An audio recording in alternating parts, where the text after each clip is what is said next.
Welcome back to OpenLine. Talking about The Contributor, the street newspaper you see people selling all over town.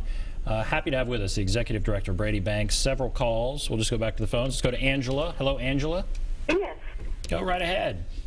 I just wanted to call in because I really enjoy reading The Contributor, and I'm so glad that The Contributor is selling in my neighborhood. And I do have a few favorite vendors, and my husband also has the same opinion. And but I did have a question though. I have a few favorite vendors, and I really haven't seen them probably since fall. And it seems like that maybe there's not as many vendors in the area that I shop and live in.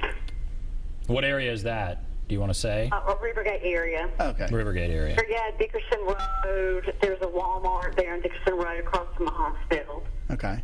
Okay. All right. Well, thank you for your call. What about? Well, thanks, Angela, for reading it. We love when we hear people say they enjoy reading it. We want people to have that same experience across the board.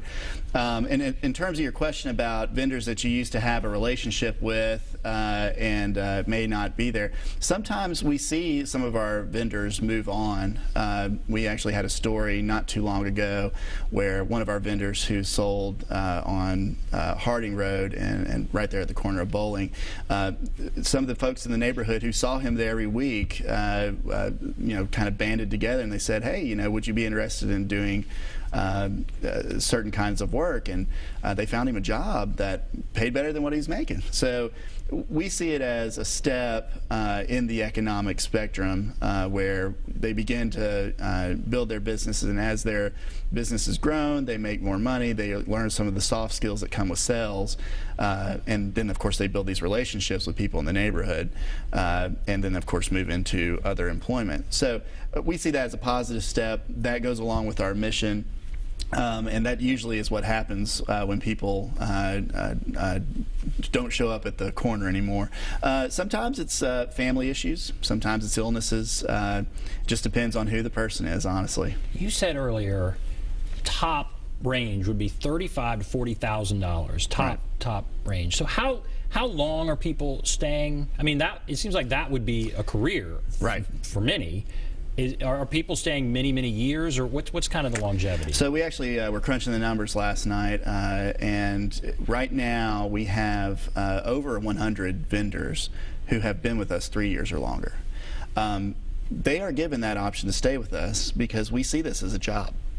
If the job is no longer one they want to do, or they want to move on to other employment, again, that's perfectly fine. That happens with anybody who's looking for employment. As you get opportunities, you take them. But there is a number of our vendors are, and still to this day remain with us because they enjoy the work and they enjoy the relationships they build with the community around them. And Angela said Rivergate.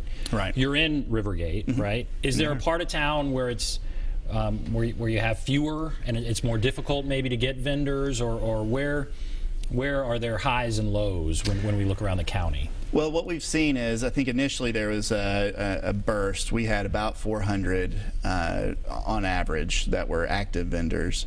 That has, of course, gone down to about 300. That's for a couple of reasons. We changed our pricing structure where it was 25 cents you pay for the paper and then $1 on the streets. Now it's 75 cents and $2. So that scared some of the vendors away just because the price is higher. But what we saw it as an increase in their pay, and the people that stuck with us have experienced exactly that. So I think there was some attrition there. So that might be one reason you're seeing fewer people in your area out in Rivergate. But we've also seen a little bit of what I call settling in terms of people owning the spots and really determining which spots they want to be in. Traffic patterns are pretty easy to predict. We know where the most cars pass by, and of course those are the best spots where people want to sell a lot of papers. So it just depends on a variety of factors, but that's usually the things that we can say happened. Let's go to Stan. Hello, Stan.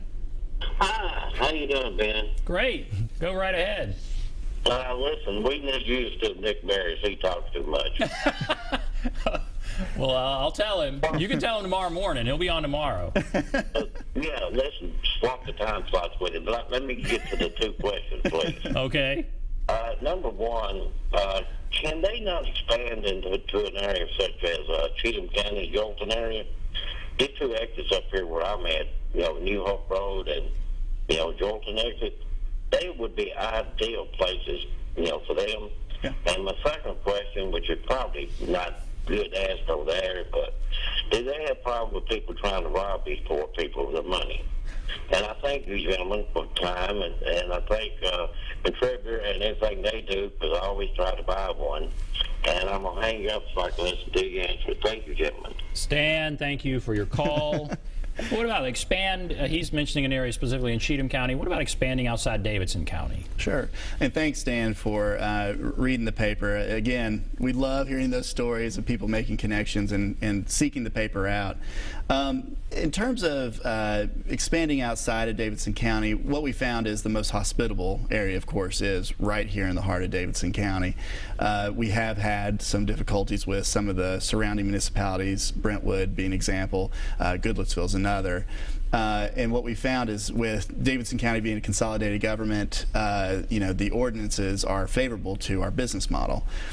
We could probably move into other counties or other areas that are a little bit more in the ring area of Nashville.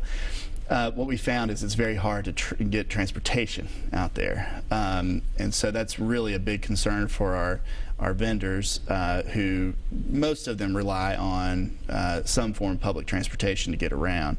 So what you will likely see is vendors who are along those major corridors or just off of them because they rely on the transportation that's here in Davidson County. That makes sense, the transportation. Now, we had a call from Ed, but Ed wanted me to ask the question. How much does it cost to produce the paper? How much does it cost to produce each issue, and just your budget, essentially? Okay, so we would. There's a couple ways to slice that one. I'll go with the most the simple way. The printing of 10,000 issues of the Contributor costs $1,000, and that's what we print every week.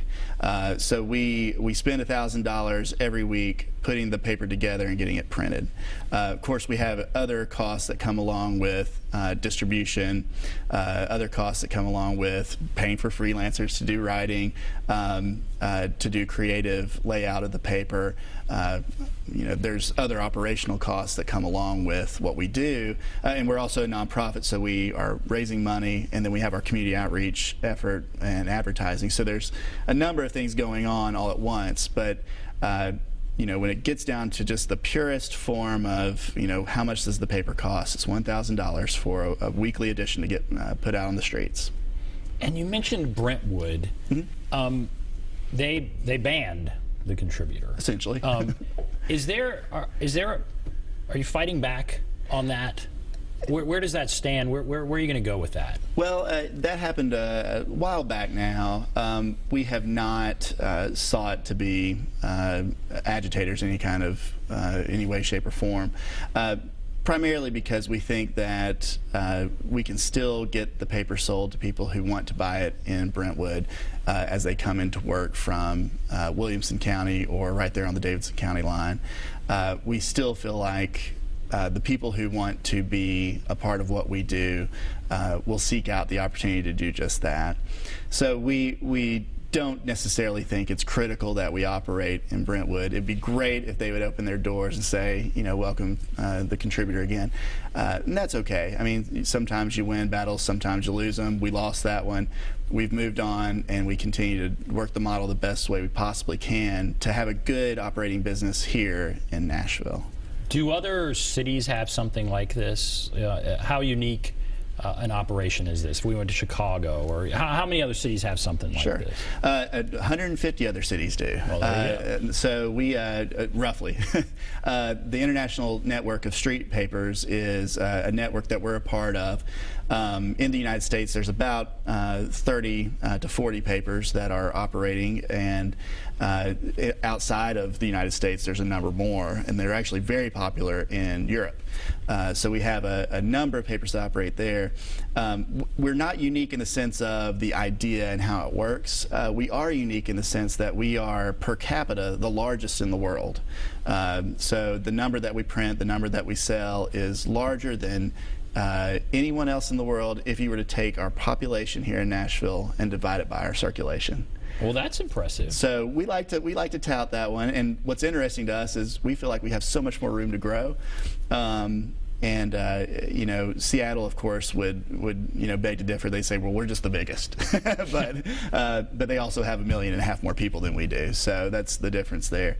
But we're proud of that, and we think that that's a testament to Nashville's generosity as a community, to see the good in what we do, and then also they want a good, kind of community feel when they get their news, and I think that's something that they get from our print edition. The paper does shine light on things that don't get covered in the traditional media, right. The other media, and I think that is valuable, and people do see value in that. All right, we're going to take a break. And then I want to ask your vision. Where are we headed with in your opinion? If you want to call, there's a number, 615-737-PLUS, 615-737-7587. Take a break. Be back right after this.